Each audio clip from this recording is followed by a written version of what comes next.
स्वागत है आपका हमारी खास पेशकश आपके मुद्दे में। मैं हूं गीता चौहान। बात करेंगे छत्तीसगढ़ की।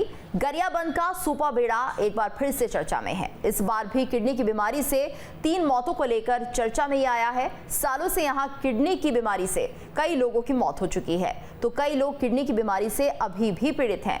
प्रदेश और राष्ट्रीय स्तर पर चर्चा भी हुई। यहाँ के लोगों को समस्या से निजात दिलाने के लिए प्रदेश और केंद्र के स्तर पर प्रयास करने का दावा भी किया गया, लेकिन यहाँ के हालात में कोई सुधार नहीं हुआ।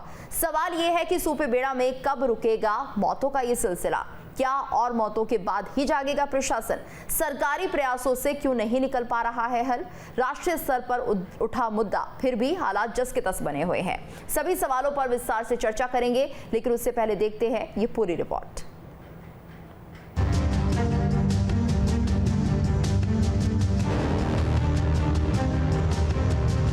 किडनी पीड़ित गांव के नाम से प्रसिद्ध गरियाबंद का सुपे बेड़ा गांव एक बार फिर किडनी से हो रही मौत को लेकर चर्चा में है। ग्रामीणों की माने तो पिछले 10 साल से यहां किडनी से मौत का सिलसिला जारी है। शनिवार रात यहां एक और मौत हो गई।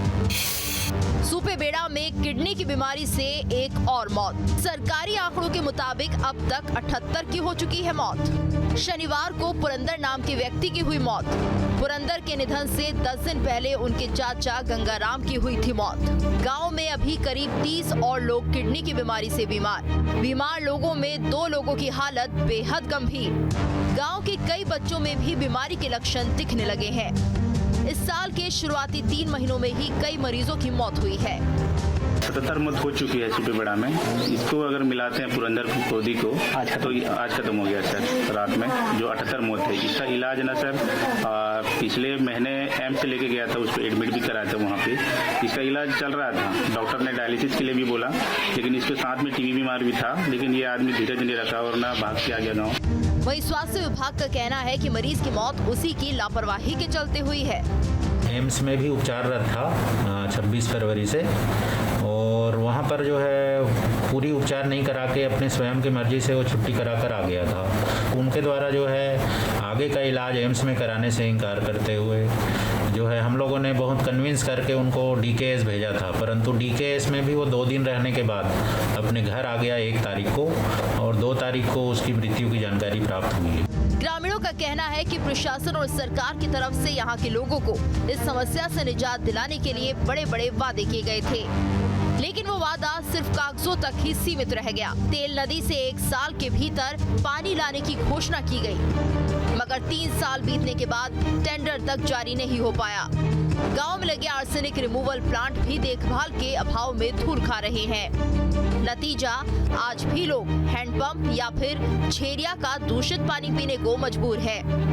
समस्या का कुछ भी समाधान नहीं हुआ है। जो समस्या अभी भी चल रहा है वही दूषित पानी तो पी के अभी भी हमारे जो सुपे बेड़ा का कोई भी कुछ भी नहीं सुधरा है। अभी तक हमें वही समस्या, वही पानी को पी के आज एक जो कि लगभग 45-46 साल का एक आदमी आज भी देहांत हो गया वही पानी पी के।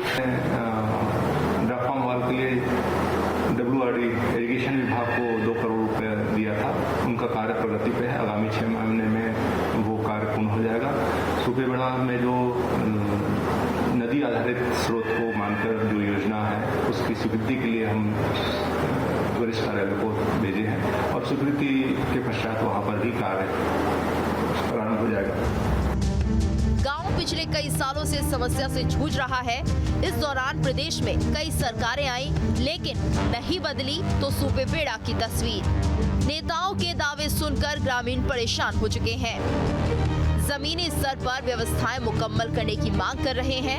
अब देखने वाली बात होगी कि सुपे बेड़ा और यहाँ के लोगों की सुध कब ली जाती है।